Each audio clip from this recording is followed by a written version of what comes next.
Live and broadcasting. Thank you, Val. Welcome back to everyone that joined us this morning with Dr. Michael Melkers. This afternoon, we have a guest, Dr. Katafuchi, that is joining Dr. Yassin in his Implant Study Club Continuum. Thank you very much, Dr. Katafuchi. For those of you that are concerned about CE credits will be issued from the University of Washington School of Dentistry CE department. Those CE credits will show up in your email inbox within 2 to 3 days. Be looking for that PDF from the university, and remember to save a copy of that. If you are an AGD member, we will be submitting your CE credits directly to the Academy of General Dentistry, so you won't need to do that. That should show up on your transcript within the next 2 to 4 weeks.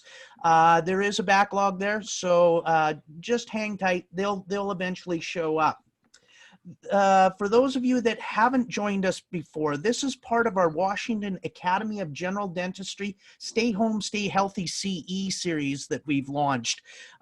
So far, we've done 32 webinars. We have another 20 lined up. You'll see flyers going by with these webinars. Use those QR codes, your phone, to get yourself registered. If that doesn't work for you, go to washingtonagd.org. And you can scroll around on the web page there and find our CE offerings. Some of the CE offerings are actually paid courses that are coming up down the road, but the vast majority of what's on there right now are free CE events.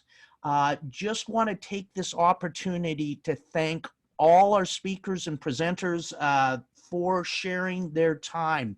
All these speakers have donated their time and their honorariums. In fact, there is no honorarium, so it's time, and we greatly appreciate that.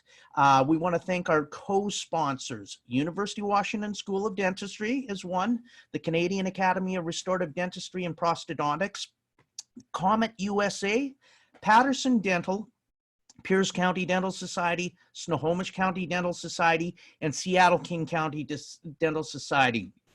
We also have support from the Arkansas AGD. Thank you to Dr. Kenton Ross out there for putting together our lineup of speakers on Tuesday. That's Arkansas AGD Day for us. And we'd like to thank Dr. Paul Hasegawa, Dr. Carl Hoffman for putting together the speakers this next Monday. That's the International Academy of Gnathology Day. And we've got a really good lineup there that includes Bill Robbins, Neil Grissetto, and Tom Giblin. So be sure to sign up for that one. The question often gets asked, can anyone attend these CE events, these webinars? Yes, they are open to dentists, dental hygienists, assistants, front desk, whoever needs CE credit. If by chance you want to see one of these webinars after the fact or share it with somebody else, these webinars will be up for a period of time on YouTube. The site channel you want to go to is Washington Academy of General Dentistry.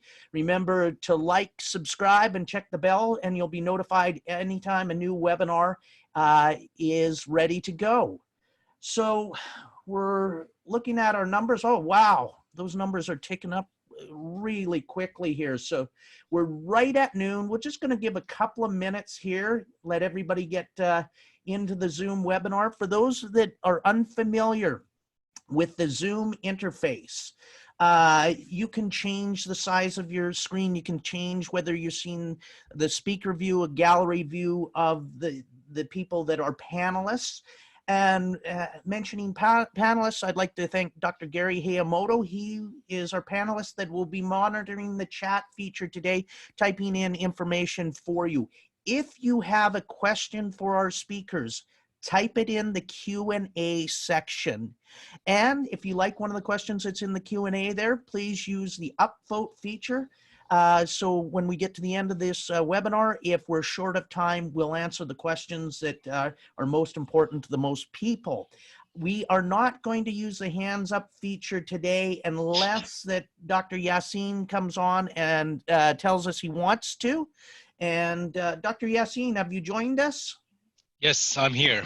All Good righty. afternoon, Dr. Hess. Terrific. Perfect. So again, welcome everybody to the Washington Academy of General Dentistry Stay Home, Stay Healthy CE series.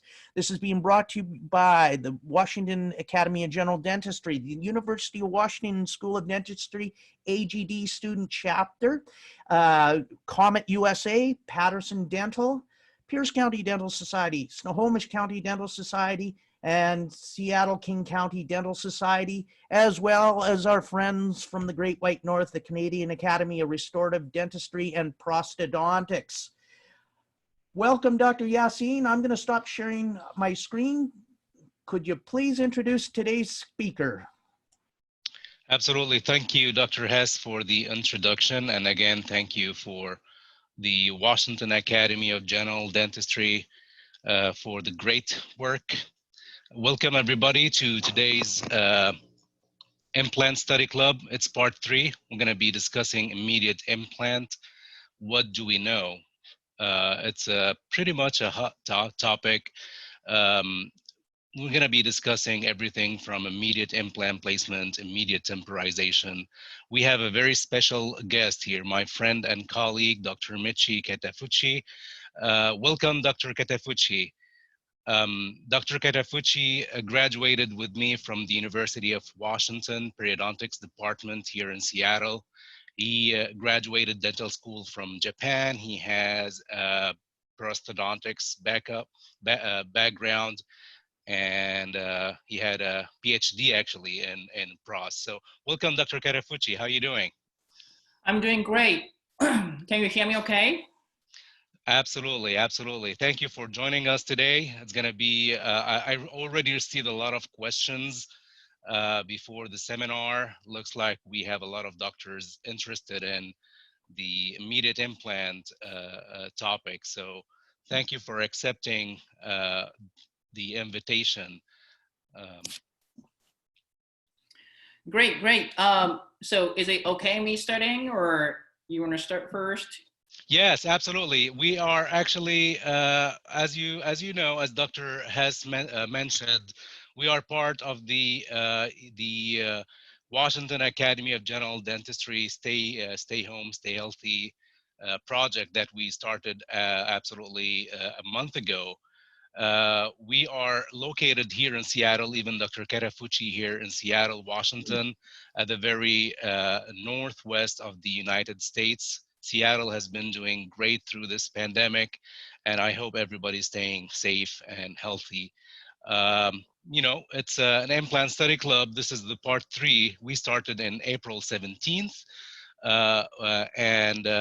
We still have 2 more parts to go, Friday, May the 8th, and Wednesday, May the 13th. So far, the Implant Study Club that we've been doing has been a great success. So thank you everybody who participated and who lectured with me. And now we're gonna go to Dr. Katafuchi directly. He has, I had a sneak peek actually at his lecture, and it's been great to share some of his knowledge. So I'm gonna stop right now sharing my presentation. What we're gonna be doing right now, Dr. Katafuchi is gonna be lecturing for almost an hour, talking about immediate implant, and with his pros background, probably talk a little bit about restorative and temporization around it. And then we'll be driving a lot of questions and answers. I will be touch base with at the end of the lecture also with some topics. So please feel free to ask questions if you want to join us with any discussion. If you feel you want to share some of your cases, feel free to contact us. We can give you a chance to either share your screen, talk about your cases, and we'll start our discussion. Dr. Katafuchi, here you go. Great, thank you so much. Let's see, let me share my screen.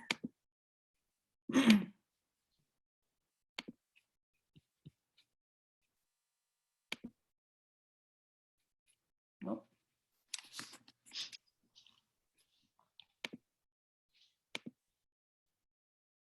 All right. Can you see this? Yes, All absolutely. right, perfect.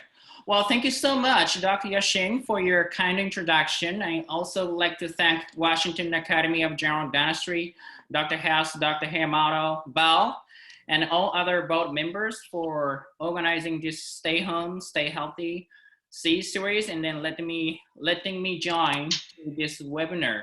And it's been a difficult time for everybody. I believe many of you and many of attendees have been helping COVID-19 frontline healthcare providers in hospital directly or indirectly. I'm very thankful for that, and I'm so glad that we had a chance to get together with this webinar. So I would like to share with you and discuss what we know about immediate implant placement. So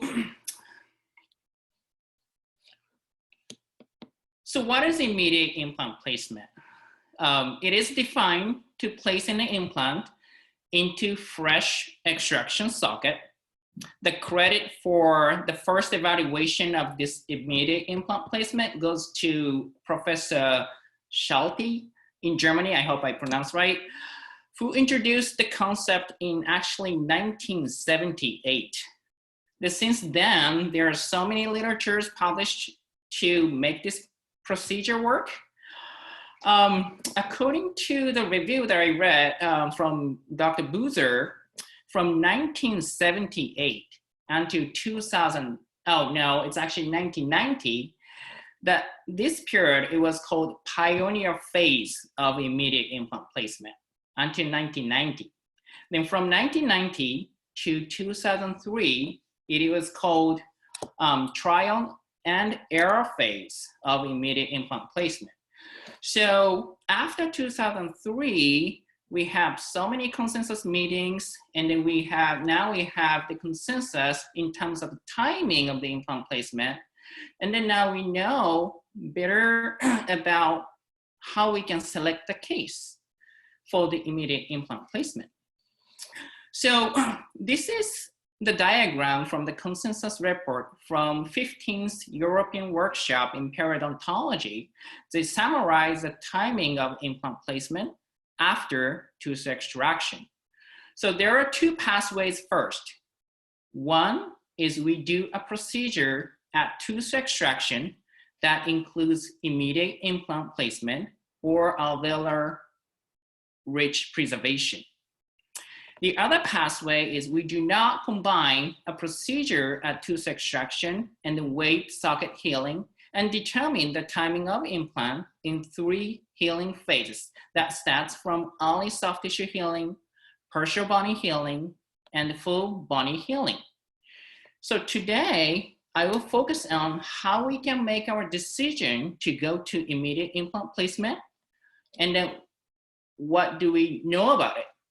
So we all know that we have to do facial analysis, we have to do aesthetic analysis, and then do the comprehensive to incorporate that to our treatment plan. But in this presentation, I'm gonna focus on how we're gonna evaluate the bone around the implant if you decide this tooth is non-restaurable or have very poor prognosis to be replaced. So we're gonna start with what we have to look for. The first thing I look at is whether there is any active infection. That means any acute pain and swelling. The second factor is the condition of bone walls. So we have to have intact bony walls around the implant when you place immediate implant. And then the third factor is whether you have adequate remaining bone for engaging the implant. So in my criteria, I have to have those 3 set before I put the implant in. So we all know what the active infection means. So we all know what no active infection means. So I'm gonna go to the type of the socket by using this literature. So I look at the all buccal, mesial, and distal lingual walls radiographically by using a CT scan. If bony wall is missing, that is likely the buccal plate because it is very thin to begin with. So this is a famous paper from Alien in 2007. So in type 1 socket, the facial soft tissue and the buccal plate are at normal levels in relation to the CJ of the tooth and they remain intact after extraction. In type 2 socket, the facial soft tissue is present, but the buccal plate is partially missing like bony dehiscence. In type 3, the facial soft tissue and the buccal plate are both reduced. So we need to evaluate before extraction and then after extraction if the socket remains as type 1, which is the ideal condition for immediate implant placement.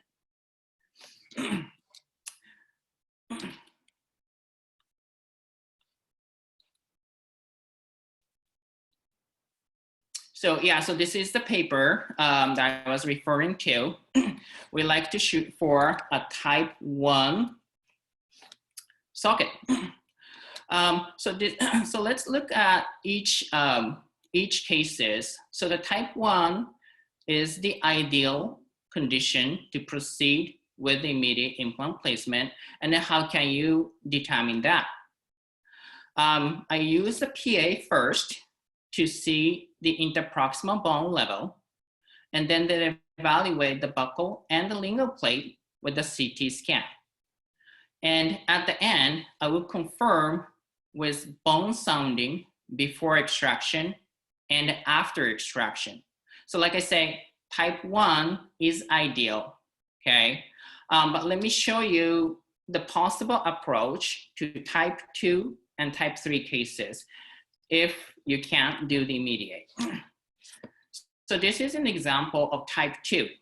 So number 8 is previously treated, and then there is a history of apicectomy as well. So we can see the presence of chronic inflammation, but they're not acute. I planned to replace number 8 with the implant. By looking at the CT scan, the sagittal view, I assumed there was no buccal plate or very thin if present. So I did a bone sounding before tooth extraction, and then I felt some hard structure. So I was hoping there might be thin buccal plate. I extracted the tooth as minimally invasive as possible. And then again, at this stage, I still felt buccal plate. So I prepared the osteotomy site and then actually placed an implant. However, at that point, I could not detect the buccal plate. Then I realized that it was type 2 socket. There's no buccal bone. So I confirmed that by opening the flap and then confirm this huge dehiscence. So when we see buccal bone dehiscence like this, the horizontal ridge resorption is much greater than without dehiscence. So the risk is very high not to have buccal bone on the surface of the implant after healing. That causes aesthetic complications. And then it might predispose this implant for future peri-implantitis. So I stopped right there. I removed the implant and then performed the bone and soft tissue grafting for ridge preservation. So this is after the ridge preservation. There's nice 9mm buccal lingual width of the bone. So now it's ready for implant placement. So there is no immediate implant for type 2 socket. So this is an example for type 3 case. And in this case needed more comprehensive approach. So tooth number 9 has no buccal plate and the soft tissue was receded. And having intruded number 10 and the missing interproximal tissue make this case more difficult. So this is clearly not an immediate implant case. We did orthodontic supereruption first, and we extracted both number 9 and 10. And then the socket condition was type 2 at this point, since the soft tissue was moved coronally. So there's no buccal bone still, well, increased a little bit, but still huge dehiscence, but the soft tissue was moved coronally. So I consider this as type 2 socket. So I did grafting, extracted the tooth, and then did the grafting, and then waited full bone healing. Then I used a single implant in number 9 with a cantilever to number 10. So this is the final restoration. So those 2-3 cases are not immediate case. We need time to move the case to class 1, or we have to deal with the dehiscence of the socket by doing ridge augmentation or ridge preservation.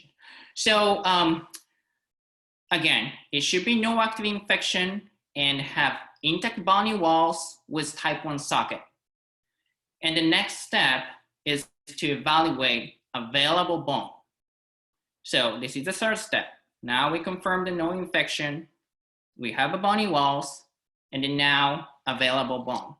So what do you mean by that? When assessing available bone, available remaining bone, what do you mean by that? What do you need bone for? So we need bone to stabilize the implant in the ideal position. So the question is, what is ideal implant position? Yes. Is that right? So now we have to go to see if we know where the ideal position is. So this is from the literature from Dr. Joseph Kahn, who I respect really, very much. He's at Loma Linda University.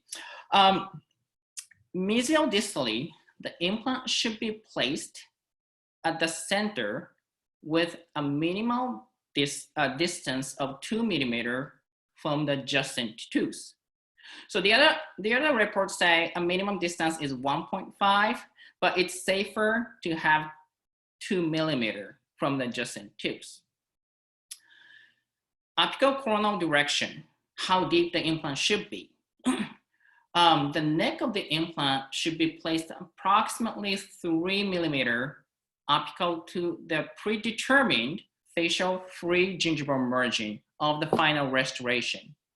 So 2 millimeters is too shallow, 4 is too deep. I'm shooting exactly 3, but it can be 3.5, but I wanna stay around 3.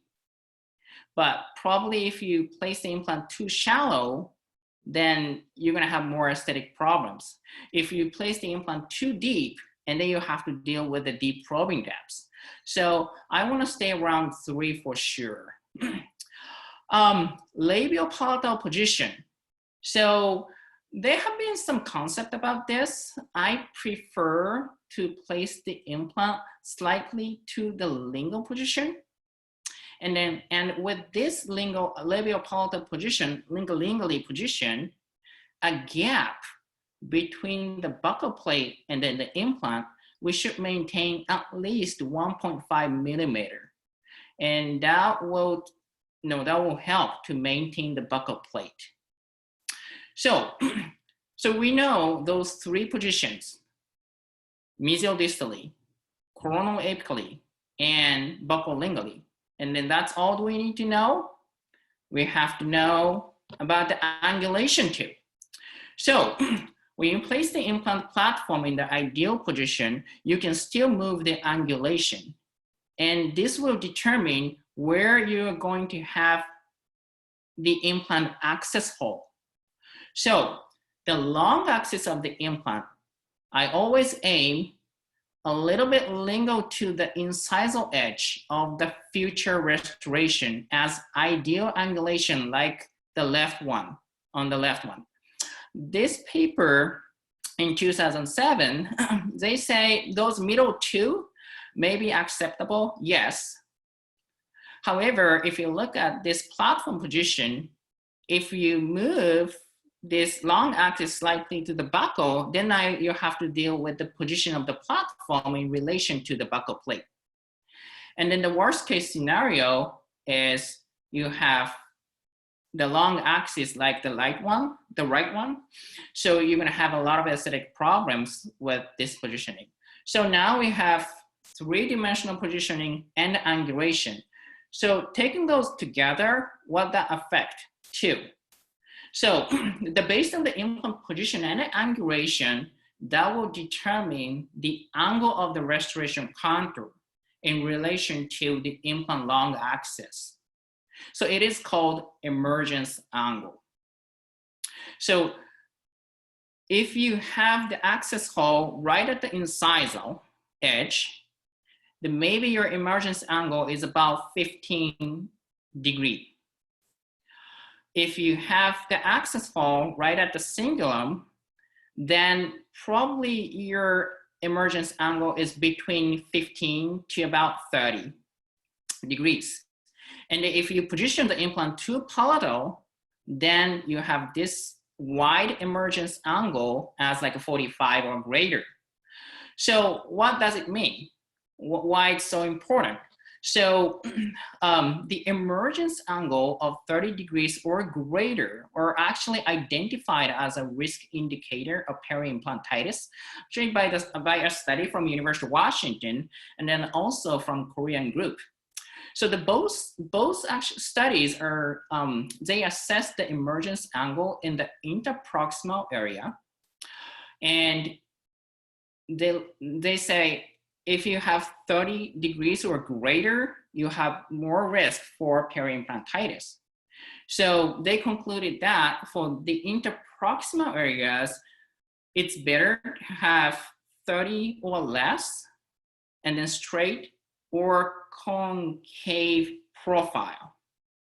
So we're not so clear at this point in terms of the emergence angle on the buccal aspect, but in my opinion, I prefer to stay 30 degrees or less.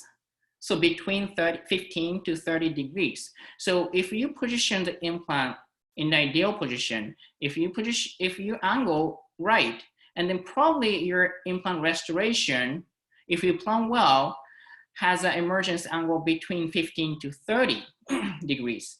So that's what I'm shooting for. Then now, we know the position of the implant, position of the platform, the position, the angulation of the implant. Then now we can look at the sagittal view of the 3D scan.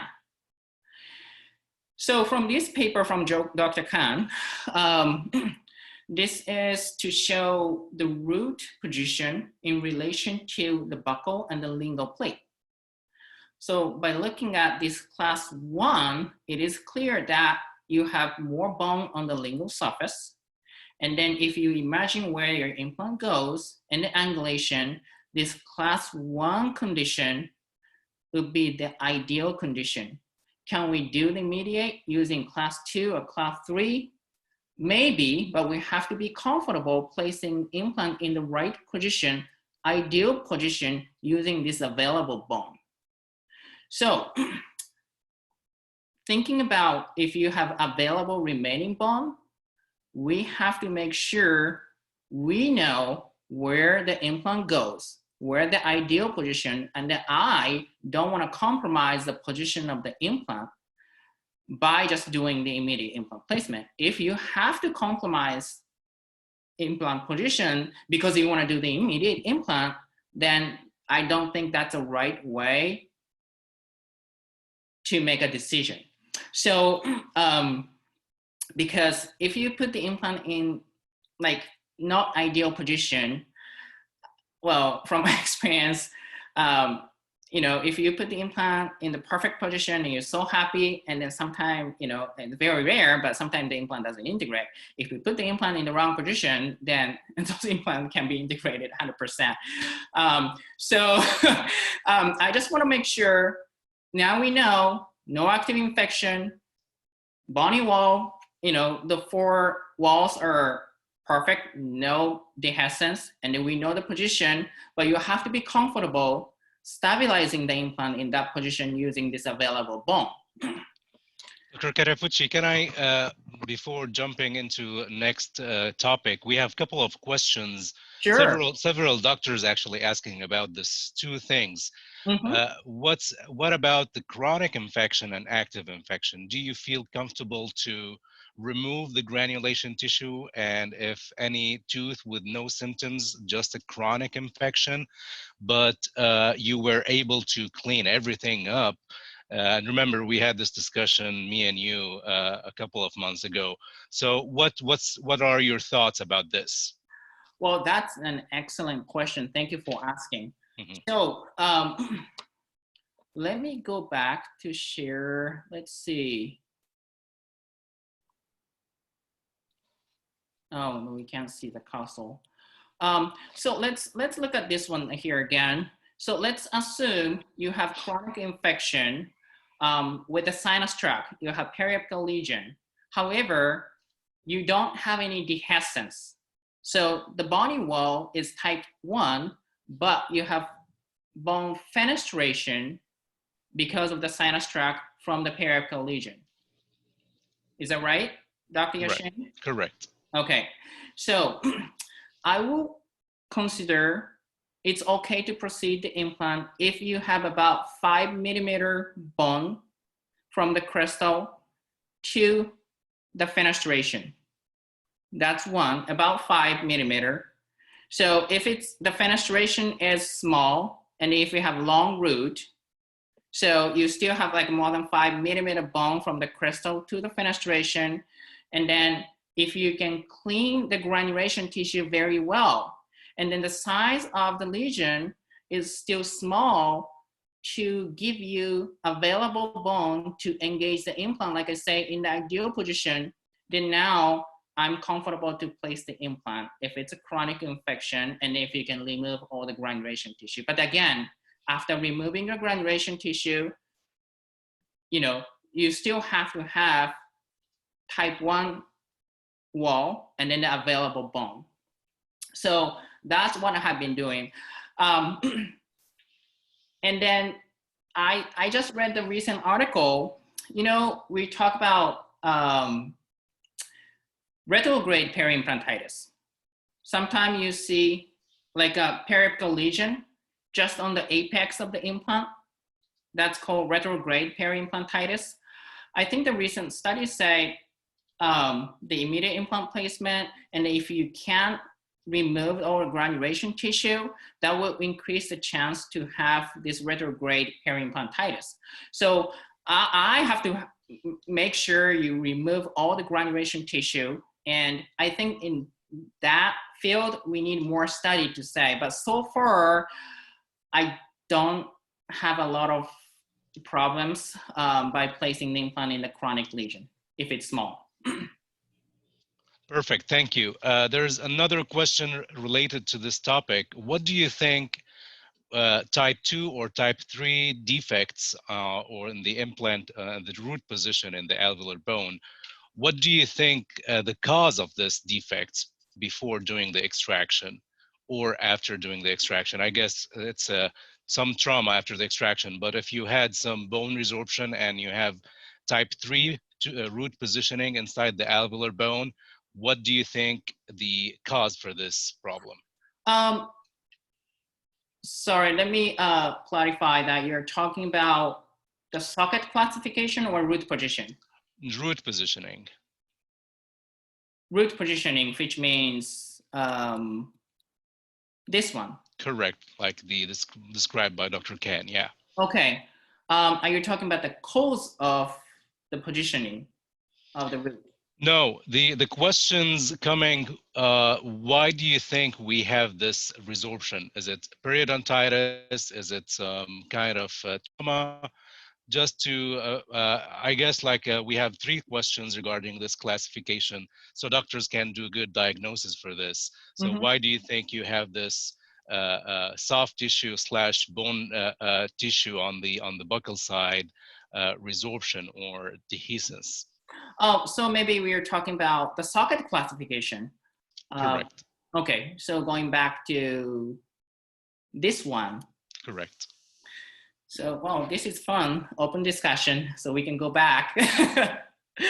Why do we have this? So let's look at the type 2.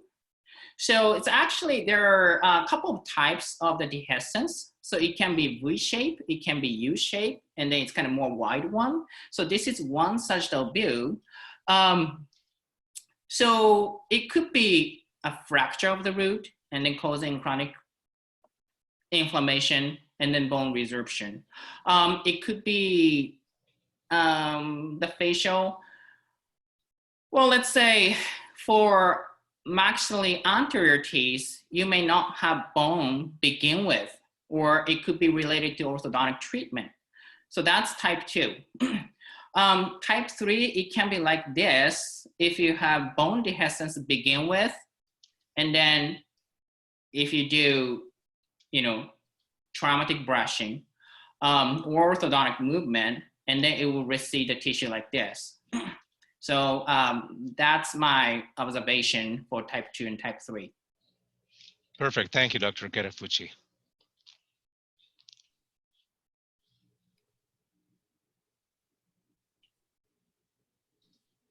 Is that right? Is that okay? Perfect. Yes. Yes, absolutely. Right. Thank you. So let's go back to, so now we know, the case selection. Again, no active infection. It's okay to proceed with chronic infection, inflammation per se, with small periapical lesion. And we have to have full intact bony walls, and we have to have available bone. So I picked up this case to see, so we can see, I can show you the actual steps here to do the procedure. Okay, so I'm not showing the 3D scan here, but this is the ideal case for the immediate. And then we decided to remove number 9, okay? In this case, besides that, if you look at tooth number 8, and the crown is shorter, okay? So the gingival merging on number 9, before this crown came off, it's a little bit apical comparing to number 8. So I discussed it with the patient, saying, "Would you like to address that too?" But she was, we did a treatment for this patient before for the implant on the other area, and she was very happy with that. And then number 8, if she needs a future implant, and then she's gonna correct that at that point, but we'll just maintain number 8 as it is. And then we do the treatment for number 9, and then trying to maintain what she has around number 9 area. Okay, so when we do immediate, we always start with, I don't say atraumatic extraction, I would say minimally invasive tooth extraction, because if you do extraction, it's always trauma, so I can't use the word atraumatic. So absolutely correct. Less traumatic. We need to extract the tooth as minimally invasive as possible. So I use peritoms first. The key here is to avoid the pressure to the buccal aspect, and then also maintain, this is important, to maintain the attachment level of the adjacent tooth. So I don't want to cause any attachment loss on the adjacent tooth. At the same time, I want to make sure we don't put any pressure to the buccal bone. So like the arrow says, I'm gonna start with the interproximal area very gently, and then I don't put a lot of force on the buccal or lingual aspect. After the periotoms, I use, it's called proximators. This is like a small elevators. So I'm going to use this proximators like as the same way as I use peritomes. Then at the end, I use my forceps. It's called apical retention forceps. It will grab the root better. And then I don't move the tooth like a buccolingual aspect or mesial distal aspect. I just rotate the tooth and then remove the tooth just only towards the direction of the long axis of the tooth. So again, all the effort we're putting here is, just to avoid the trauma to the bone around. If the root has curvature, it's not straight, or you don't grab the tooth with the forceps, then using this, the long burr, and then I put the burr in the root canal or the root canal material present, then I go buccolingually and then just section the tooth. And I will go towards lingual more than going to the buccal, again, because we don't want to cut the buccal bone. And we have to make sure we don't cut the bone that much, just slightly, and they use the forceps, the proximator to split the tooth, mesial distally. Then remove the individual fractured root. So this is what I do. You can use Bendix or the other device to extract the tooth, but those are the two options that I have for the minimally invasive extraction. So this is not the same case. It is kind of identical case, just to show this is ideal socket that I want to see after the extraction. So there's no trauma to the soft tissue. Well, there's some trauma, but the minimally invasive trauma to the soft tissue. And I preserved all the buccal, mesial, and distal lingual bone. And then you can see on this clinical photo, you can see where I started drilling. So you can see the hole on the lingual aspect of this socket. And you can see the radiograph. I have to go to the lingual aspect first, and then I will change the direction to the apical direction. So otherwise, your drilling goes to the buccal because there's a socket. So,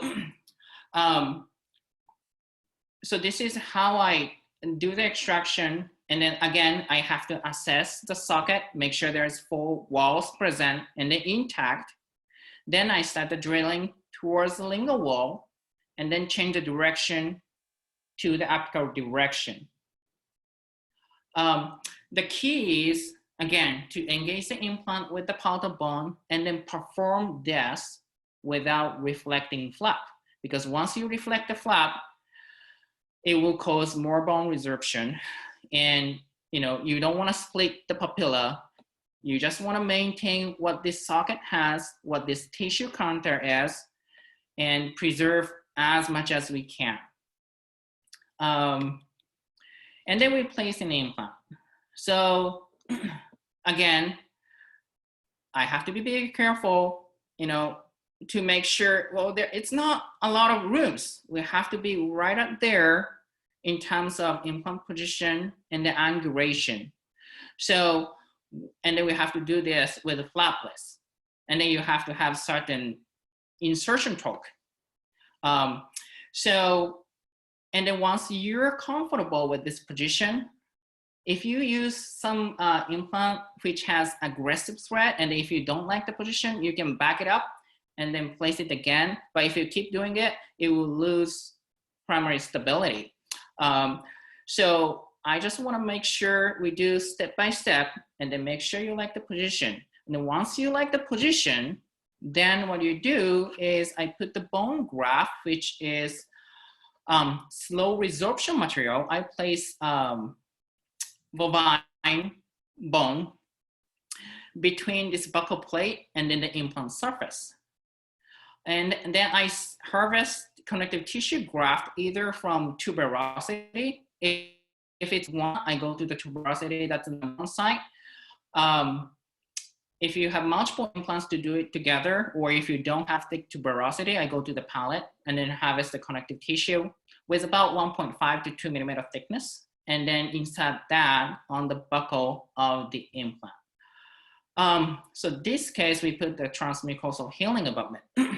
And well, this is after the healing, and my restorative dentist took impression and replaced it.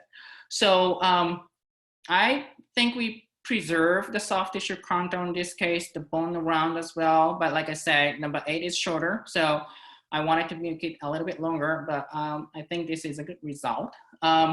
If you look at the papilla height, so again, we use the just normal healing abutment.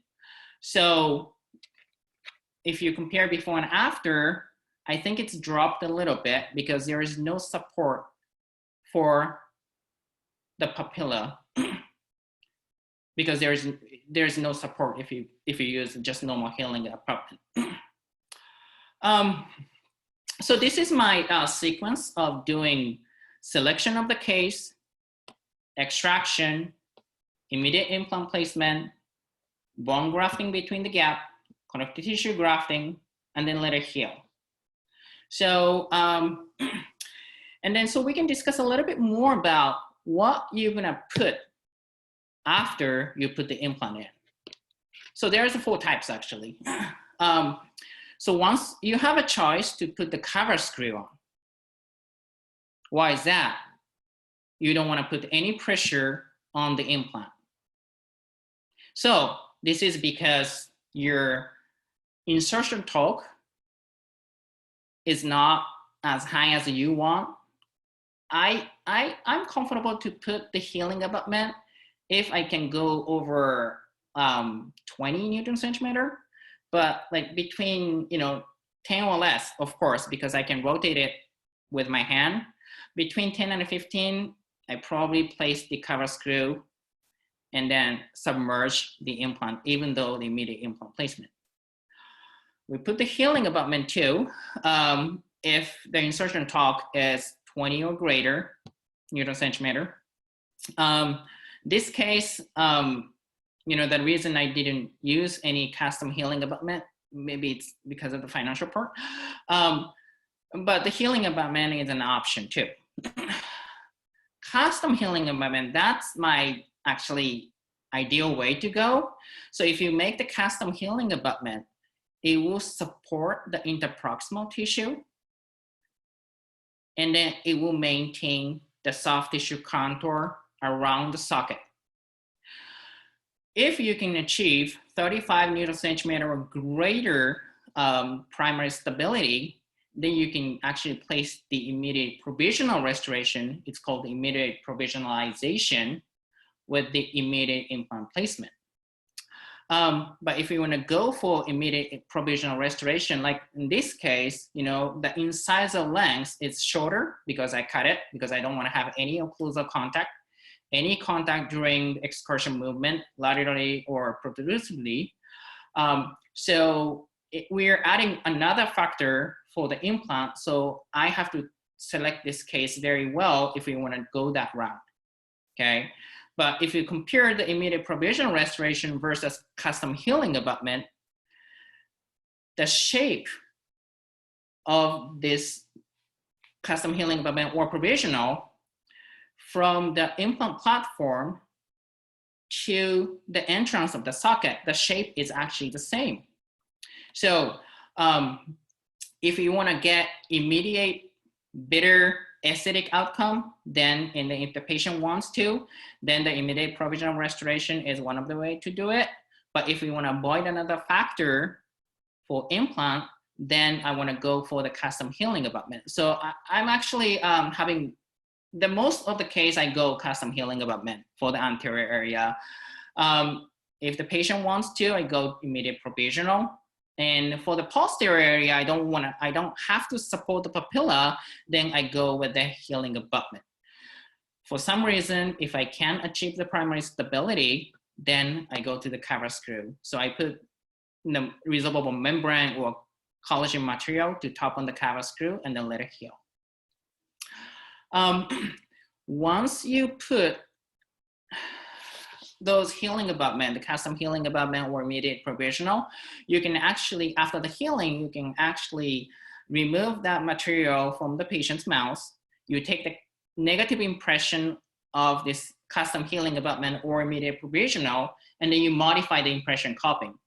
And then you can make the custom impression cupping to capture the tissue contour when you take the impression to make the crown. So you can transfer the information from what we preserved at the time of the immediate placement to the final restorations. So, you know, we looked at the selection of the case, how to do it, and then we can choose what you're gonna put top on the immediate implant placement. So if you look at the advantages, why we're doing this, you select the case carefully, but what the advantage of doing it? So if you look at the literature, they say shorter treatment time, fewer surgical procedures. Yes, we can do this procedure at one visit, extraction, place implant, then later heal. If you don't place the cover screw, then you know you don't need further procedures, and then treatment healing time is shorter too. I mean the whole treatment duration. We can also preserve tissue contour, and then you can get better immediate aesthetics. But to get all these benefits, you have to get immediate provisional restoration to get all those three advantages: shorter treatment time, fewer surgical procedures, preserve tissue contour, and a better immediate aesthetics. To get those three, you have to have immediate provisional restoration.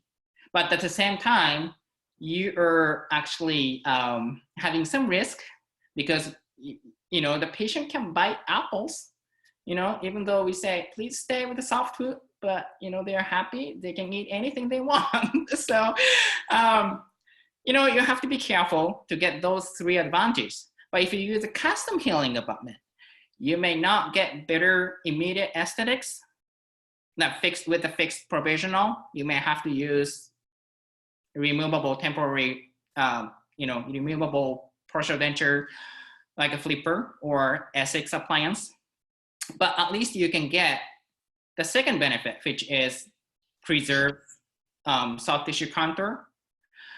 If you use just only healing abutment, then you can get only, you know, the first benefits, you know, shorter treatment duration and the fewer surgical procedures.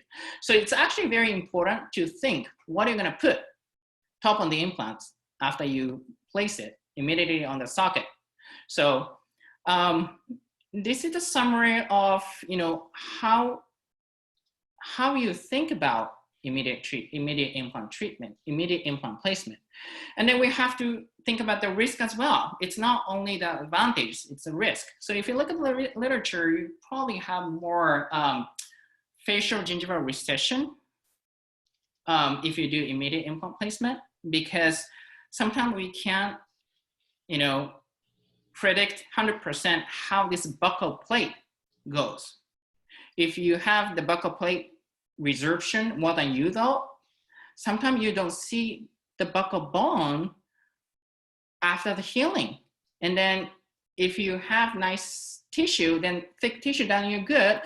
But if you have very thin tissue, then you're in trouble. But if you place the implant in the healed site, you have enough bone, you have thick tissue, then you can probably worry less about the tissue recession after healing. And then also it requires experience, skill. You know, maybe when I started this immediate implant placement, I couldn't go to the custom healing abutment or immediate provisional, because just by doing minimally invasive extraction, that was challenging to me. And then now the next step is how you drill to the lingual bone. That's another challenge. And then now I'm comfortable placing implant in the immediate socket. Then now I can think what are you gonna put top on it. So there is some learning curves how to do this immediate provisionalization after the immediate placement. But actually, if you can do custom healing abutment, then you can actually get, you know, good benefit, which is preserving the soft tissue contour. So,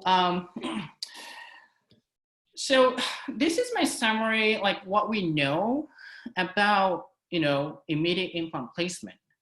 But, you know, when we talk about immediate implant placement, you know, like I said, buccal bone resorption is a key. We want to preserve that. So if you look at the literature, and then probably Dr. Yassin, you do that, you know, socket shielding technique or partial extraction, and then you leave the root surface in the socket and then place the implant. That's all about, you want to preserve the buccal bone for the future aesthetics, right? Actually, that's not my technique. I don't do that, so I can't speak for that. So maybe you can, you know, touch base with that technique later. But, you know, how I do, because I don't do socket shielding, but I do a little bit different way. So if you look at this case here, so this is tooth number 26. And first she came to me and then, all right, well, the space mesial distally, it's narrow, but she has a nice gingiva. It seems like she has very thick bone. Okay, let's do it. It could be a good immediate case. And they took the CT scan and then I was like, oh my gosh, what are we gonna do with this? So it was challenging. And I can't say we can do this with immediate all the time, but you know, I was just thinking what we can do. You know, even take the tooth out, preserve the bone, but with this thin bone, can we do that successfully? And it's challenging area to treat. So, well, I was just looking at this CT scan image, and then what we have here is the concavity, the buccal concavity. So if you think that there's no buccal concavity in this case, then probably you're comfortable to place the implant. The problem is the concavity of the buccal. So it's an anatomical issue here. So, all right, I did actually the immediate implant placement, and I show you how. So I did the drilling. I put the implant in. I captured the soft tissue contour by flowable composite and then made a custom healing abutment. So just a normal process of doing this. And I harvested the connective tissue graft from tuberosity. And so I have custom healing abutment and the connective tissue graft. Now I put the incision right there, like 4 millimeter from the free gingival margin. So I don't want to open the flap to expose the crestal bone because I don't want to have resorption. The crestal area, I want to preserve it, and then I want to thicken the connective tissue. However, below that, the apical to that, I want to augment the bone because of that concavity. So yeah, let's put the incision right there, and then I open the full thickness flap. I don't have the bone graft picture here, but I put the bone graft on there. The connective tissue was inserted just below the custom healing abutment. Then I close the tissue. So let's see what happened. So this is a healing. You can see the custom healing abutment. And so this is the bone that I could augment without opening full thickness flap. This is the soft tissue content that was maintained. Again, I made custom healing abutment, and that was restored. So this is 1.5 years after the restoration. The interproximal bone level is good, and then the buccal bone, the augmented buccal bone, at the time of the immediate placement is still maintained. So, okay, I think this is a good technique to share. So, and then look at the literature. It's actually those two groups, one is from Michigan and the one is from Pennsylvania. They actually produced this incision line. In 2006, they made this incision line to access to the fenestration again, we talked about the fenestration. They made this incision line to access to the fenestration so they can fill the bone in the fenestration. So I use this incision line technique to augment the buccal bone instead of doing the, the socket shield technique. So this is another case to show. So it's number 7. I'm gonna replace this with the implant. It seems like there's nice thick tissue again, but you can see the concavity even from the clinical view. Then look at the 3-dimensional X-rays, radiographs, the CT scan, you can see the concavity. And then if you do the immediate, or even though, you do ridge augmentation, place an implant, are you comfortable to have like the buccal plate? So this is the implant, this implant was placed like many, many years ago. And then we often see there's no buccal bone on the implant. Implant is healthy, stable, functional, aesthetically good, but if you take the X-rays, CT scan, sometimes you don't see the buccal bone at all. So again, the socket shielding technique is made to keep the buccal plate, but sometimes we can't do that technique because of decay, because of many reasons, and technical reasons as well. And I don't have the experience actually, to be honest. So I may start doing it in the future, but now I use this technique.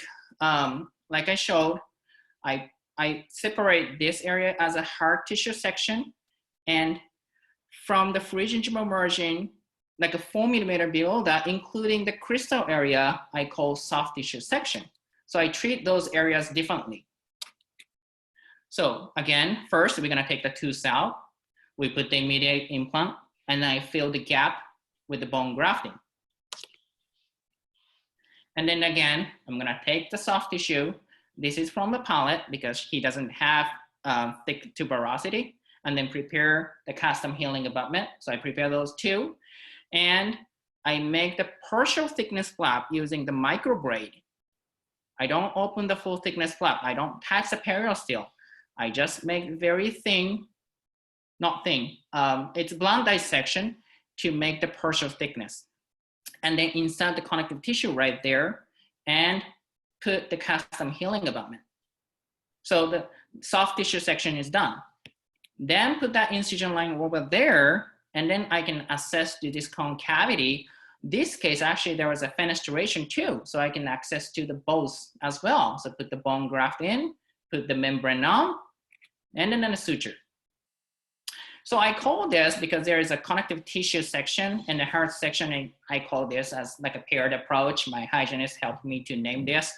I just, now it's preparation for publication, but this is what I do actually. So this is after the healing. So we maintain the soft tissue contour. It's actually very thick soft tissue, and we can see the concavity is actually filled. You can see the nice soft tissue contour. Again, we make custom healing abutment and then transfer that to the final restoration. And so this is the grafted bone without opening full thickness flap on the crestal area. So this is what I'm doing so far. So I actually summarized when you do the immediate implant placement, and then how you do your immediate implant placement, and then what you're gonna put top on that. And then if you see this severe concavity, what you can do. This is not the only option. You can do the other technique, but this can be one of the techniques that we can use. I'd like to thank Dr. Minu Karbash and team, and Dr. Powell, Dr. Dillon, and Dr. Kutra. And well, this is my presentation, and I'm happy to join any discussion from here. Thank you, Dr. Katafuchi. We have a lot of questions coming in. I tried my best to answer some of them in writing. Absolutely, immediate implant placement has came long way since the 1990s all the way right now. We know more for sure. As you said, we still have some issues mainly with the stability in the buccal area, buccal soft tissue. You mentioned some techniques. Your technique is awesome. I like it. The old new concept of socket shield technique or partial extraction therapy. I have a lot of questions coming in, so probably I will share my experience. You know, I've been doing this for some time and in a minute, but let me start with a couple of questions, if you don't mind. We have one of the questions asking about your extraction instruments. Would you share what brand or what exactly the Oh, instruments that you use with the participants, please? so this one here, this is a periotome. I use Hugh-Reddy periotome. It's called PT1, the posterior periotome, which has like a 1.5 millimeter thickness, and a PT2, that's from Hugh-Reddy too. That has it's an anterior periotome. It has 1.9 millimeter thickness and 3.2 millimeter thickness. So I use those two, PT1, PT2 from Hugh-Reddy as a periotome. Proximator, I don't have any preference. What I have is from A-Titan. I have been using that for more than 10 years. I just bought it from that company. But you can use like a shoemakers, proximators. I think they all have very similar shape.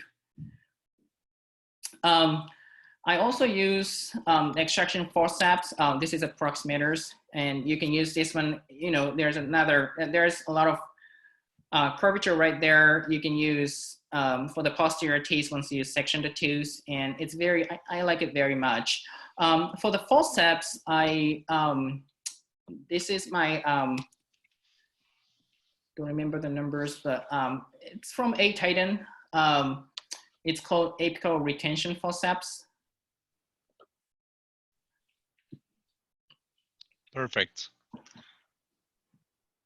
Thank you, Dr. Katafuchi. I had several questions talking about the possibility of incorporating ortho extrusion in some of the cases, especially in the anterior cases that you showed, either ortho extrusion or clinical crown lengthening, to try either to save, like maintain the tooth, or to build the bone with the extrusion that you have. I want to share with everybody that me and Dr. Katafuchi went to the period training here at the University of Washington. We do really close work with the pros department, so we've had a lot of those cases right in our residency.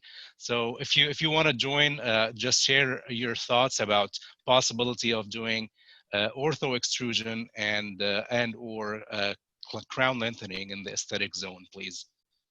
Sure. So I just sharing my concept, the overall concept of the implant treatment.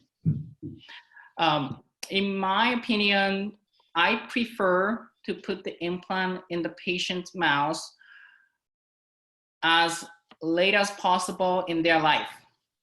So, you know, I don't want to place the implant in the younger age. If the patient is younger, I want to place the implant as late as possible in their life. So actually the age is one of the factor. So if the patient had a treatment before, like root canal treatment, apicectomy, and then the patient is, let's see, like, for example, late 60, we're going to do orthodontic treatment and doing crown lengthening, do root canal again, possibly place the build up and then place the crown there. I may go for the implant if the other risks for the periimplantitis is low. So one is age. That's my kind of general rule when you practice dentistry here as a periodontist.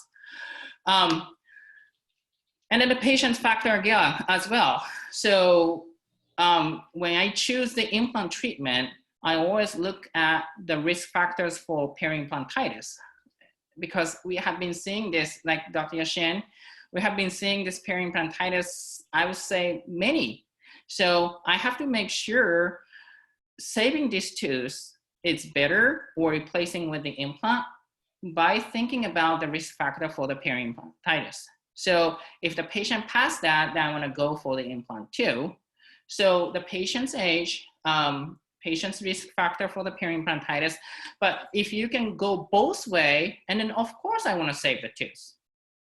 And then if you look at the local area, so for example, if you do the extrusion, do crown lengthening and put the crown on, yes, you can do that. But most often, if you extrude the tooth by orthodontic treatment, and then most likely you need a crown lengthening. Okay, and then you have to have ferrule about 2 millimeter. And then you have to think about the length of the root. And then you have to think about crown root ratio. And then if you have, let's see, if you bring the root tooth coronally, and if you do the crown lengthening, the diameter of the root is smaller. So your crown is going to have a little bit over counter the crown at the end. And then your crown margin is on the root surface, which means cementum. So you have to think like all of those and then make a decision. Yes, you know, some of the cases like I showed here, you may want to save the tooth. And then if you can save the tooth predictably, then I would say that would be better. Perfect. Great. Another important questions actually came about short implants. And you know, the several questions came to discuss actually if it is recommended to use 6-8 millimeter short implants. In general, I remember also we've been doing a lot of discussions regarding this. Short implants, you know, work in general, except in the literature, we know that we have higher failure rate in the posterior maxilla. Immediate implant placement is a little bit different. We seek some of the initial stability, right? So it is, we use usually 10 to 12 millimeter implant in general. One exception is the immediate implant placement. We seek some initial stability, so using longer immediate implant and the longer implant and the immediate implant placement is feasible enough to be used. Are you on the same page here, Dr. Katafuchi? I agree 100%, Dr. Yassin. So so in general, I prefer to use 10 millimeter implant in length. Or 11.5. I don't go for 13 or greater because from the literature, there's no difference in survival rate. And because of periimplantitis, again, we have to think eventually we may have to take the implant out too. So I want to use the shorter implant as much as we can, but for the immediate implant placement, it's a different story because we have to have the bone about 4 to 5 millimeter to engage the implant minimum. So based on the position of the root, again, if you have class 1 position of the root, then you have enough maybe bone to support like a 10 or 11.5. But if your root position is 2 or 3, then you have to use the bone apical from the apex of the root. So you need a longer implant. So in that case, I use like a 13 millimeter implant. Absolutely, great. Another question came about, several questions actually regarding soft tissue grafting. Dr. Katafuchi showed in the literature that we know for sure with, we have different schools in immediate implant or early placement of an implant. But soft tissue stability is the key to stabilize the facial tissues. The immediate implant placement, immediate soft tissue placement combined with the bone graft. He mentioned this dual zone thing to stabilize the hard and soft tissue as well. is important, considering that we are supporting the soft tissue with our temporary either custom healing abutment or provisional restoration to have stability and to start creating our emergence profile directly. The question for you, Dr. Katafuchi, would you prefer to go with the tuberosity or the regular palatal soft tissue? And I know you touched base with this. Would you always deepithelize the soft tissue, or do you use it as is? Oh, okay. So the number one site that I look for is the tuberosity. I will check that first. And incision design at tuberosity is if you have wide keratinized tissue, and then if you have thick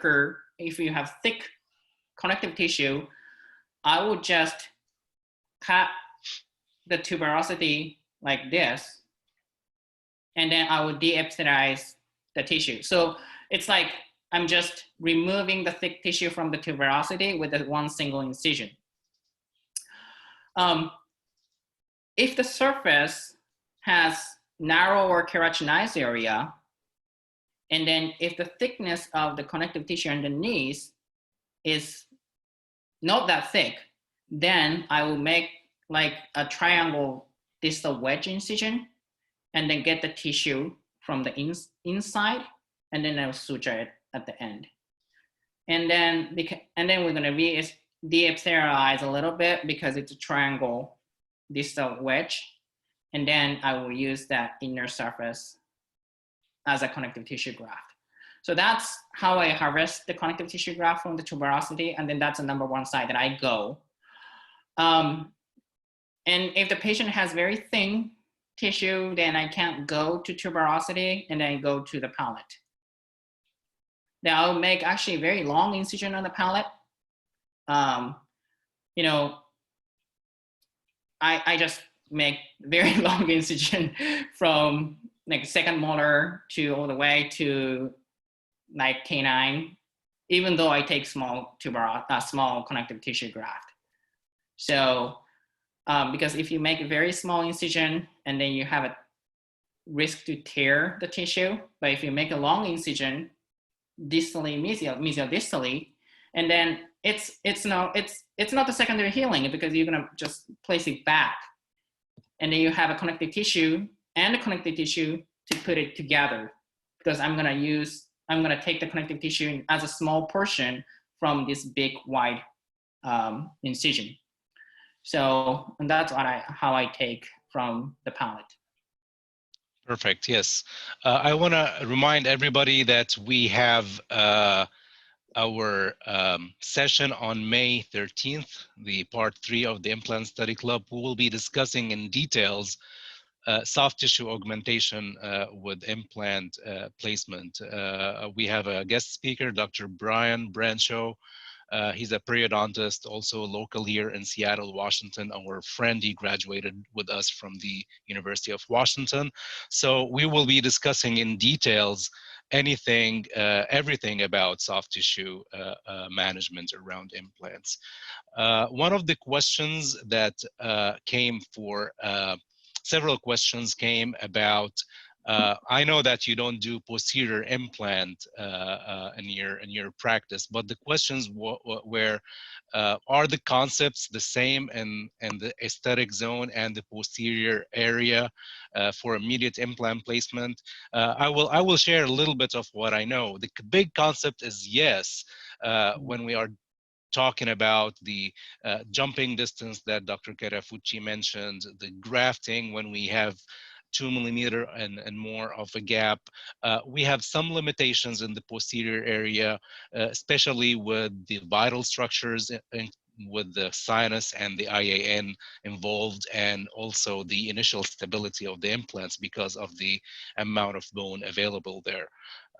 Any thoughts why, at least share with the participants in your practice, why you don't really do posterior implants? Oh, that's a good question. One is, like I say, I agree with you. And again, the selection criteria, no active infection, and then that's same as anterior or posterior, okay? Bony, intact bony walls, it's same thing. The difference is if you have available bone to place the implant in the ideal position. And then the position of the implant is different if you compare anterior or posterior, because you want to have the access fall right at the middle of the future crown. You need a little bit of angulation to avoid the functional cusps, right? So if you know where you want to put the implant in with the correct angulation, and if you have the available bone underneath the, apical from the apex of extraction socket, or you can use and the furcation area bone. And then if you can engage that, and if you're comfortable, then I think it is okay to do it. But my concern is the exposed surface is different. Because clearly the socket size in the posterior area is wider than the anterior area because they have multiple roots and it's wider. So the bone implant contact ratio is different too. And I'm in perio office. The perio case, you have furcation movement, you don't have intact bone in the furcation area. I don't see a lot of cases that matches with my criteria in the posterior area. So that's probably the one of the reason I don't do immediate posterior implant placement.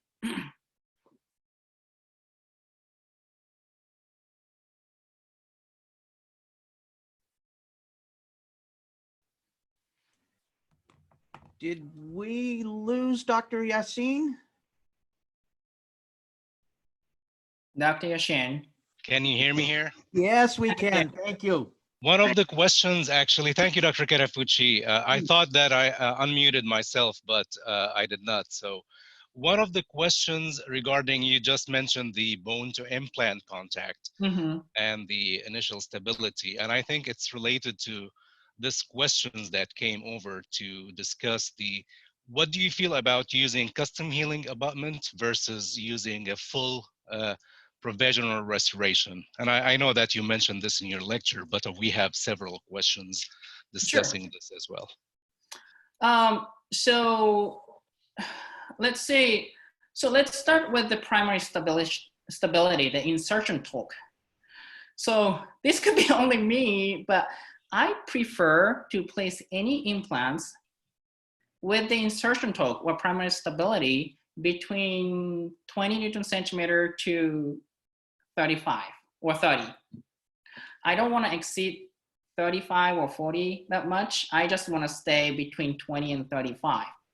And most often, I mean, almost 99%, even though you have like a 15 Newton centimeter insertion torque, and like 3 months later, when you do torque tests, you can't rotate with 35 Newton centimeters. So the primary stability and the secondary stability will increase over time, even though your insertion torque is lower.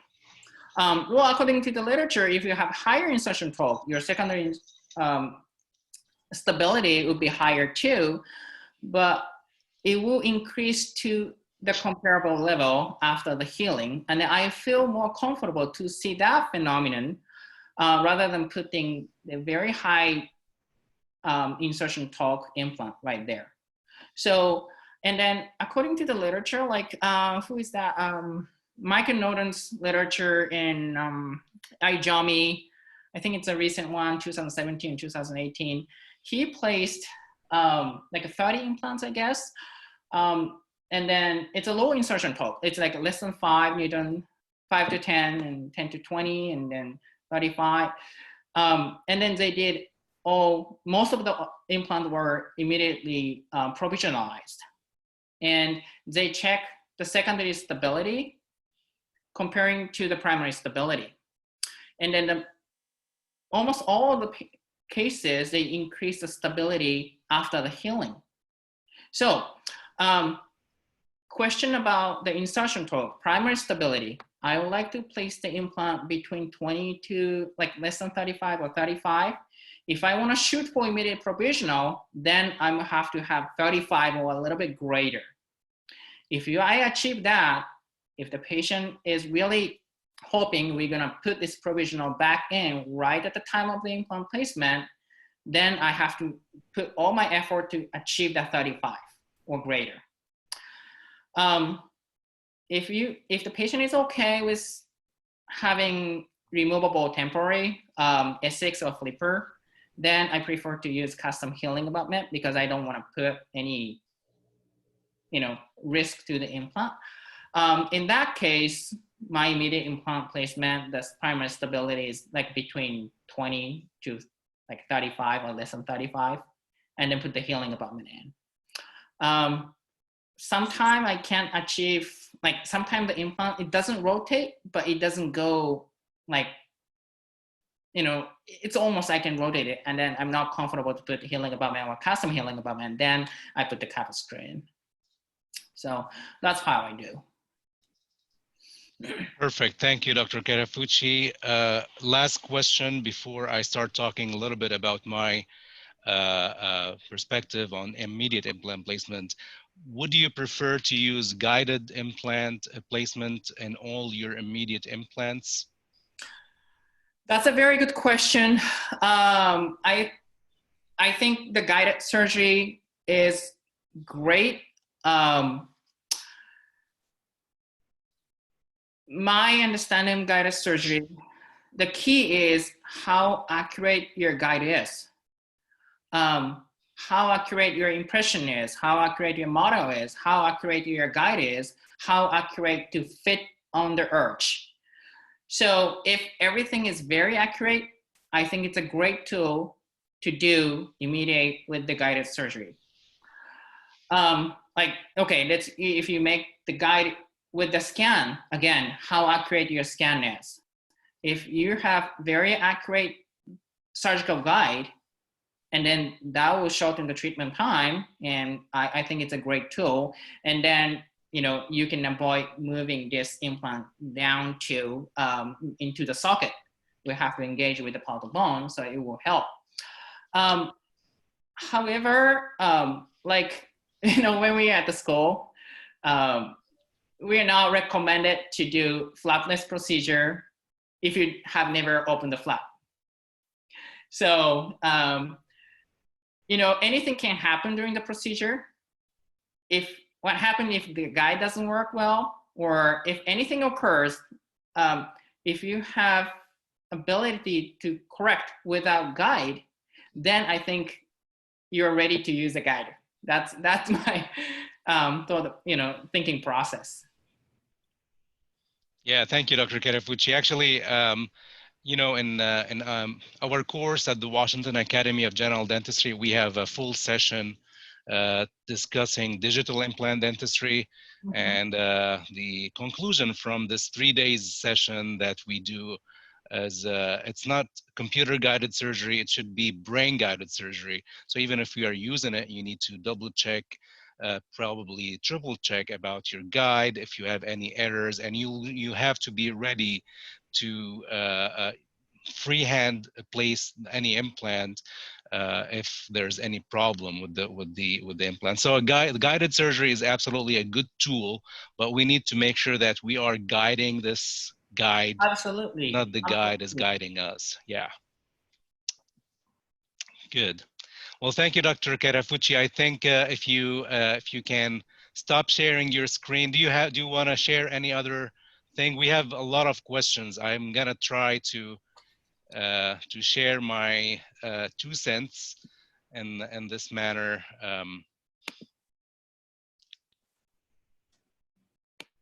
Perfect. Yeah, thank you so much, Dr. Katafuchi. Very interesting lecture.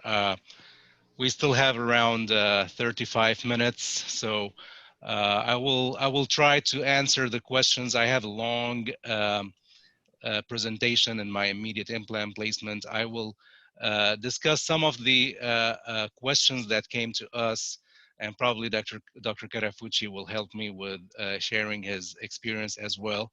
And I will leave 20 to 15 minutes at the end to discuss some new advances like socket shield technique, partial extraction therapy, and the restoration with it. I want to remind all our participants that we are proud here in Seattle at the Washington Academy of General Dentistry to have this course, which is clinical implantology from A to Z, as a full 1-year course that we do here in Seattle. It's a live surgery and hands-on course, full 9 sessions that will start from the very beginner level session all the way into the very advanced levels. We discuss a lot of topics here. Dr. Katafuchi participates with us also in this teaching, in this program.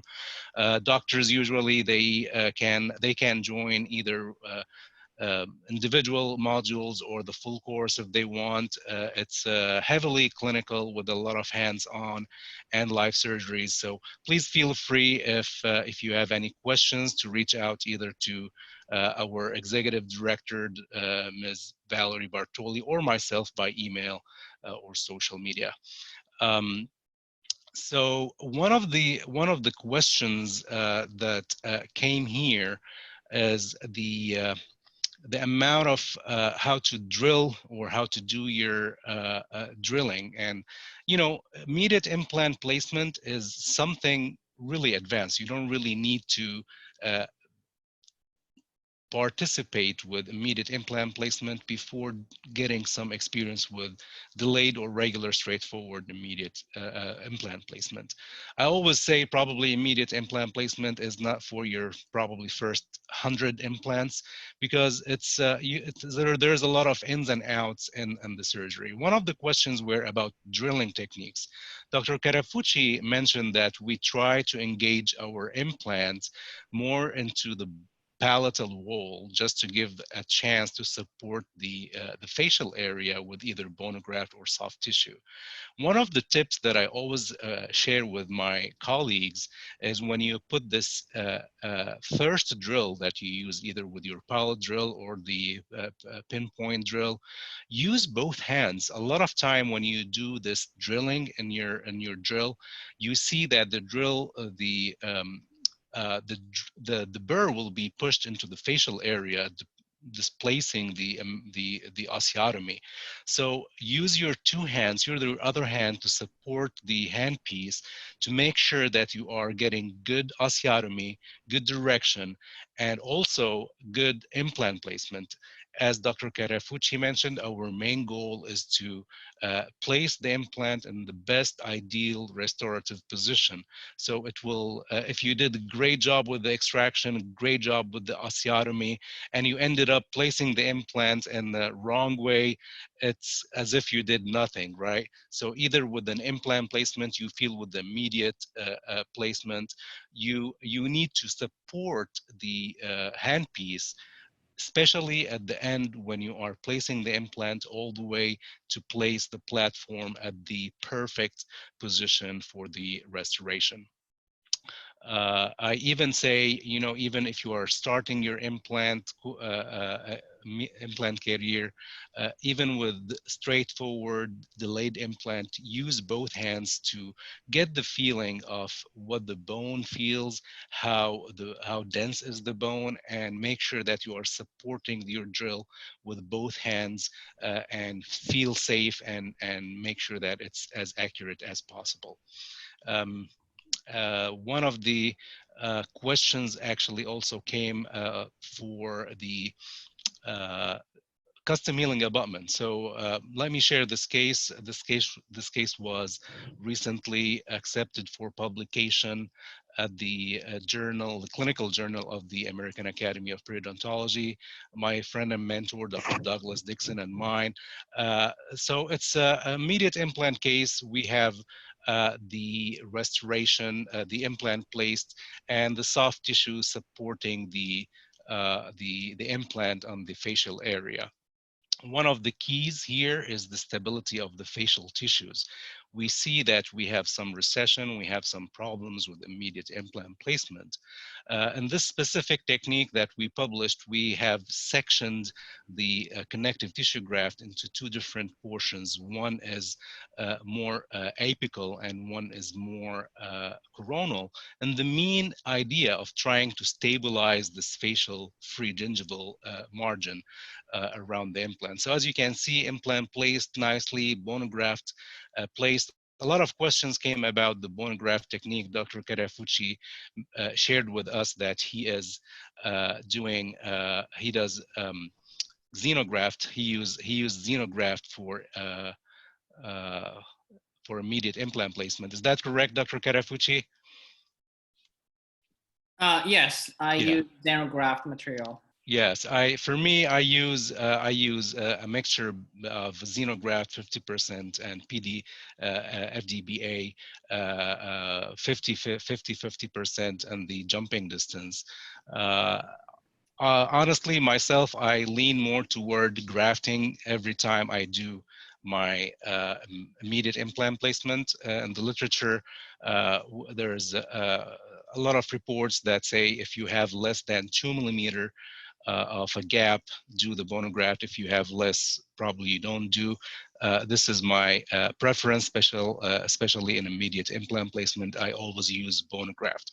Now, there was a lot of questions about how to do this custom healing abutment. Dr. Katafuchi shared a lot of beautiful pictures about his experience with his background about how to stabilize the emergence profile, how to do this nice impression to get from custom healing abutment to probably provisional full restoration or the final restoration for the stability of the soft tissue.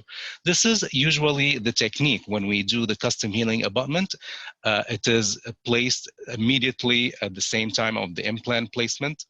I prefer to use the metal titanium provisional abutment. It's more durable and we can get more tricks with the composite. Stabilizing the soft tissue with some composite. I know the main goal is to create a nice, good emergence profile and to stabilize the soft tissue. And then you finalize the whole thing with a good polishing and make sure that you have the soft tissue stabilized. Uh, putting some kind of PTFE in the hole and then closing the custom healing abutment with some composite will give you the goal of stability of the soft tissue, support for the soft tissue, and to mainly avoid any unwanted forces over the implant with either you use Essex or suck down or either a flipper. In this case, as I shared with you, I sectioned my connective tissue graft into two different portions, one already placed in the apical portion and one is placed in Dr. the coronal. Yassin, Yes. apparently people aren't seeing your screen. I don't understand why. I can see it fine here. Let's just try resharing it again and see what happens. Okay. Is it working right now? No, that's an odd view there. Okay, I'm trying to share it again here.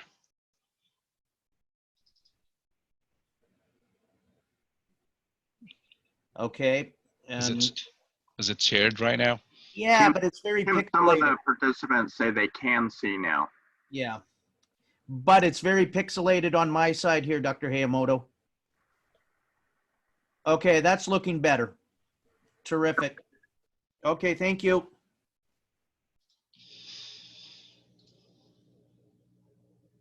Okay, so I hope that it works. Let me just go ahead and touch base really quick with what I was talking about, supporting our drill, if you did not see it from the very beginning, to place our osteotomy and implant placement with two fingers supporting our handpiece to get the right positioning for the implant. This is the case that I was talking about, the sectional connective tissue graft to be placed in two sections, one on the apical part and one of the coronal part, to support the stability of the gingival margins. A lot of questions came about how to fabricate the custom healing abutment. This is the best way to go, at least in my hands. I try to avoid using the plastic provisional healing abutments, making sure that I have some composite to stabilize, to shape the free gingival margins, and to start using the creating actually the emergence profile into the area here. The titanium, the metal provisional abutment, is more durable, can go for longer time. The attachment with the composite would be easy. It's give you some flexibility for chairside use of the custom healing abutment. And in this case, as you can see, we already placed the apical portion of the connective tissue graft. We go ahead and try to support the coronal portion with more connective tissue, another section to it. And the main goal is try to support the gingival margin here. As Dr. Katafuchi said, the main advantage of immediate implant placement is the possibility of support the free gingival margin, which is, I believe, in my experience, that supporting the soft tissue and get some good quality of the soft tissue will support the bone underneath, and vice versa. Whenever we have good quality of the bone, will support the soft tissue above it. So it is a good relationship to remember always when we deal with implant dentistry, that we need to go ahead and do both soft tissue and hard tissue support. The same thing here in this case. We had really stable, nice soft tissue, nice stability for gingival margin. One of the same concepts of trying to preserve what we get in the emergence profile. A lot of nice tricks that Dr. Katafuchi already shared with us. You know, whenever we deal with good case selection, we know exactly what is the classification for the root positioning, classification for the extraction socket, place the immediate implant in the correct position, and use the steps of supporting the soft tissue will get us into good results and stabilizing the margin. In this case, we have almost up to 3 years of stability for the final restoration. And as you can see, we don't even have stability in the soft tissue, but also we have some growth into more coronal portion and some nicer, thicker soft tissue into it. I want to share with you that we have this nice session coming in May the 8th. On the Implant Study Club. It's open for everybody. Dr. Ivancheva from the UK will share with us some of the temporization tricks and how we can go ahead and do the sculpturing for the emergence profile as well. Dr. Ayugi from Canada will also talk the autogenous tooth bone graft. So please feel free to join us on May the 8th at 12 p.m. in Pacific time. As Dr. Katafuchi shared, please, Dr. Hess or Dr. Katafuchi, I'm not able to see the question and answers. If you have any questions, feel free just to share it with me. As Dr. Katafuchi said, we still have a lot of questions and immediate implant placement. This man I respect a lot, Dr. Katafuchi mentioned, he has extremely great work in evaluating immediate implant placement and to see exactly the long-term results. Eventually, we have case selection is really one of the best thing to follow before including the immediate implant placement. The fact that we have some issues in the long-term prognosis of immediate implant placement, either by having some implant exposure, titanium exposure, peri-implantitis. As you can see here, we have some kind of buccal bone remodeling using of the curvature around the implant. A lot of this nice lady came to me with more than 30 years old implant, which is functioning and doing fine. There is no active disease around the implant, but she was experiencing some pain on the implant, and with the sagittal cut of the implant, which is a key for our diagnosis, show that we already lost all the bone at the implant. This implant was placed as an immediate implant, and as you can see here, we already lost all the buccal bone in the area, and started to get more sensitivity on the area. So we have some issues of the implant, either by labial bone remodeling, ridge collapse, tissue recession, color changes, peri-implant tissue stability, loss of the papilla and the soft tissue.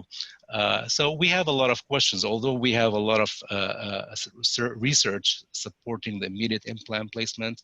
We have also a lot of recommendations saying that we need some guidelines and case selection and some advanced surgical skills to do the immediate implant placement. Dr. Yassin, the participants are asking you to run your PowerPoint so they can see the slides more clearly.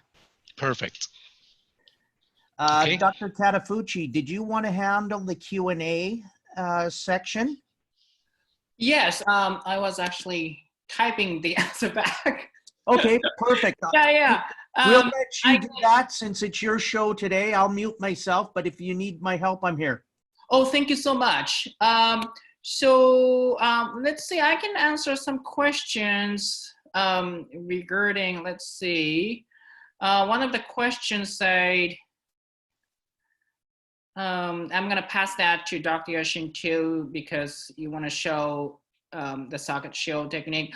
Can I know dimension of implant number 7 and number 26 in the case, even brand name? Maybe it looks Nobel Biocare to me, but yeah, it's a Nobel Biocare Nobel active implant. Number 26 was the 3.0, number 7 was 3.5 in diameter. How much training is recommended before attempting these procedures? You are both graduates of a 3-year periodontist program.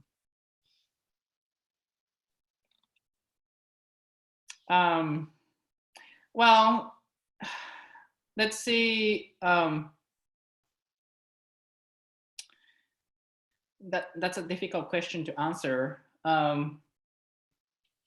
I get this question a lot. I just try to summarize it that immediate implant placement, as I mentioned, it's an advanced skills. You don't really need to start your implant career with immediate placement. So also, when we're talking about some advanced cases like socket shield technique, you need to receive more training and this, especially the aesthetic zone, to make sure that you have good outcome. And the main thing that we see a lot of complications in implant dentistry.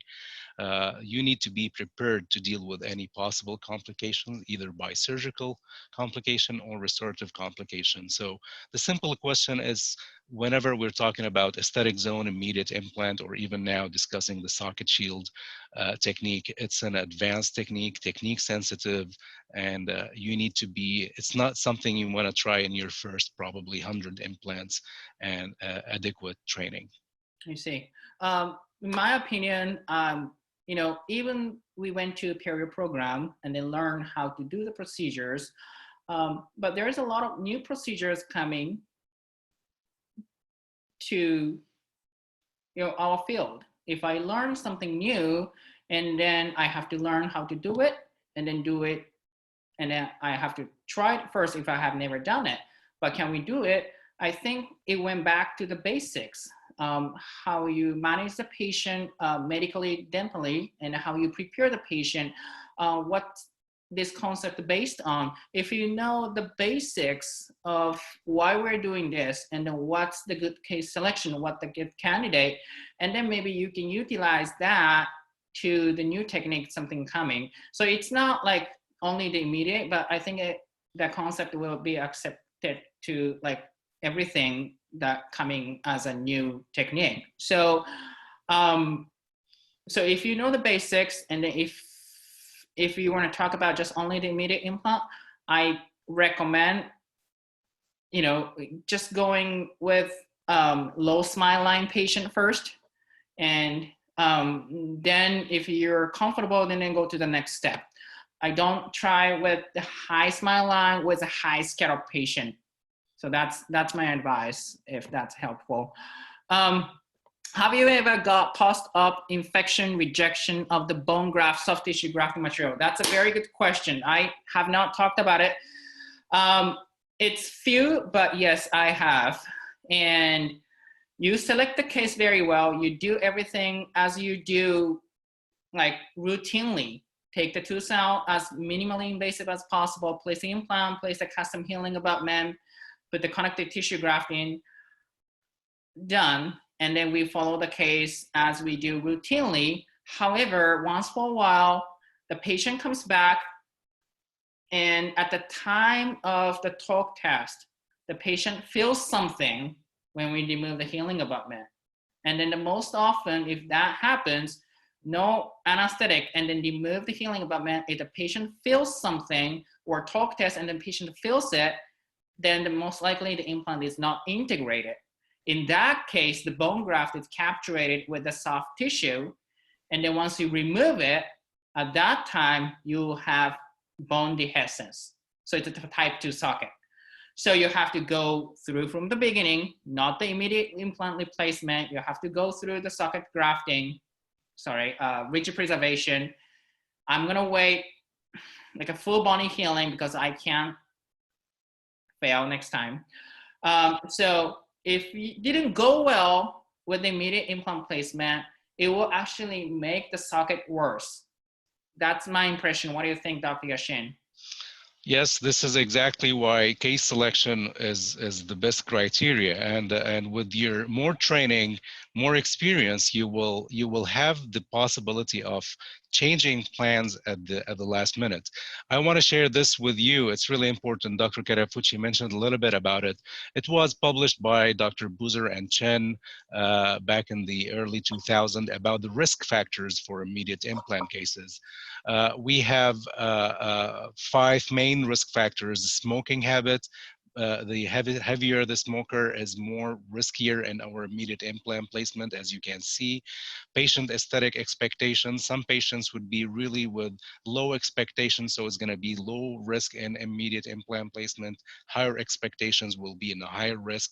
Lip line, as we discussed, low lip line will give us lower risk factor, while the higher lip line, more gingival display will get more risk for immediate implant. Tissue phenotype is really one of the important stuff to consider.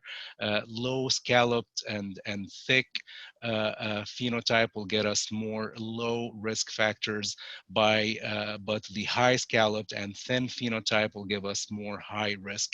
And finally, the shape of the tooth before the extraction. It's lower risk if we have rectangular shape, while it is higher risk if we have a triangular shape. So it's an amazing discussion. Thank you, Dr. Katafuchi, for answering this question. Let me spend the last 10 minutes just discussing what we know actually about the socket shield technique. The whole thing is we want to try to stabilize the hard and the soft tissue at the buccal area. So socket shield technique is a technique it's an old concept, a new technique, old new. I always talk about it in the way that we are trying to trick the biology with making the body think that the tooth has been still there. It's not extracted. We know in the literature, especially with the series of Arojo and colleagues, talking about the dimensional ridge alterations following the tooth extraction. So we know for sure whenever we extract the tooth, we have a lot of remodeling and changing in the bundle bone and the cortical bone as well. The socket shield technique is as I told you, old concept, new technique that it is designed instead of doing full extraction for the teeth, especially in the aesthetic area, to do partial extraction. We do around 85% extraction of the tooth. We leave this fragment of the tooth attached to the buccal area, trying to preserve the PDL. And the main concept is just trying to trick the biology and make sure that we have some kind of blood supply and support to the bundle bone and the buccal area to prevent any possible resorption or any remodeling into the place. Implant will be placed exactly at the same measures for immediate implant placement. We measure this. We place the implant in contact with the palatal bone. We avoid any contact between the implant and the fragment of the tooth. We try to keep a nice gap, jumping distance to grafts in the area. We have, as I said, the whole thing started in 2010. And socket shield as a name, with this study coming from Germany, Dr. Husler and Zurer. They came with a very nice animal study showing a conclusion of retaining buccal aspect of the root during implant placement does not appear to interfere with osseointegration and may be beneficial in preserving the buccal bone plate. Now, in general, I wanted just to discuss some of the stuff. This portion of the lecture is not really teaching how to do socket shield. It is just to an eye-opening for you. If you are hearing about this technique for the first time, probably your reaction would be the same as mine back in 2010 when I first heard about it. Will be a lot of questions. Does it work? Do we have any complications? What happens with this fragment? Is it going to be infected? If you already heard about it, you know that we are getting a lot of research in the last 10 years. Recently in 2020, we get some 10 years follow-up for some cases. Personally, I have 4 to 5 years follow-up for cases. And the main idea with the socket shield that we preserve the PDL, preserving the blood supply, preserving the bone, the bundle bone, and making sure that we have stable buccal plate after the immediate implant placement. Case selection is very crucial. Stability of the buccal fragment is the key for success. We don't hesitate in this advanced technique to remove this fragment if we have any movement after sectioning. No infected teeth or surfaces should be attempted. No periodontal involvement, of course. Sometimes we see exfoliation of the shield, especially in poor selection of the cases, and it is really technique sensitive. The socket shield is part of the big concept, which call it like partial extraction therapy. It has been around in the Pontic shield or root submergence, or even the socket shield technique as well. In the literature, we have a lot of reports, early reports, talking about how maintaining the teeth in the alveolar bone will really help with maintaining the alveolar ridge and avoid any alteration in the dimension or remodeling. One of this research came from Dr. Robert O'Neill, my friend and mentor, back in the 1972, talking about it's a nice animal study showing that we can maintain the bone if we were able to submerge teeth into the alveolar ridge. And also we have a lot of other studies, either by reimplantation or doing the coronectomy in the oral surgery literature. This is the partial extraction therapy, the socket shield. One of the most comprehensive nice papers came in 2017 from Lukman, Salama, and Toit, talking about the concept. We do, instead of doing the full extraction, we do partial extraction. We leave this fragment attached to the buccal area. We remove the buccal, the palatal side of the tooth, make sure that there is no mobility of the buccal fragment. We deal a little bit with the socket shield, the buccal fragment, make sure that we have enough space for our emergence profile. And finally, we place the implant away from this socket shield, graft the area exactly following the immediate implant that Dr. Katafuchi discussed, all the concepts of the immediate implant, and finally get the benefit of doing some immediate provisionalization, like either custom healing abutment or the full provisional restoration. Just a quick case to show exactly what we're talking about. Diagnosis is very important. Sagittal cut for any tooth in the area is really, really an important step before we do any immediate implant placement or the socket shield. This tooth is failing, the tooth non-restorable. We want to do an extraction. We see that the teeth are rectangle shape, thick phenotype. It's a good case for an immediate implant placement. We can see that we go with sectioning the tooth for buccal and palatal portion that will allow us to remove this palatal portion and make sure that the buccal socket shield is connected with the buccal plate and stabilizing both the hard and the soft tissue. Personally, I take a lot of radiographs, make sure that we are oriented, especially when we're doing the mesial distal cut, to make sure that the bone and the adjacent teeth are safe and intact, removing the buccal portion of the tooth, spending some time to see and check with the shield. If we have any mobility, we just abort the procedure. If we have any infection, if we have any crack into it, we just remove it and change the plans during the surgery. Usually we have a lot of still opinions going with the shield. Preparing the shield, we personally, I put the shield on the bone level, trying to support the bone and give some portion or some space for an emergence profile to support our soft tissue.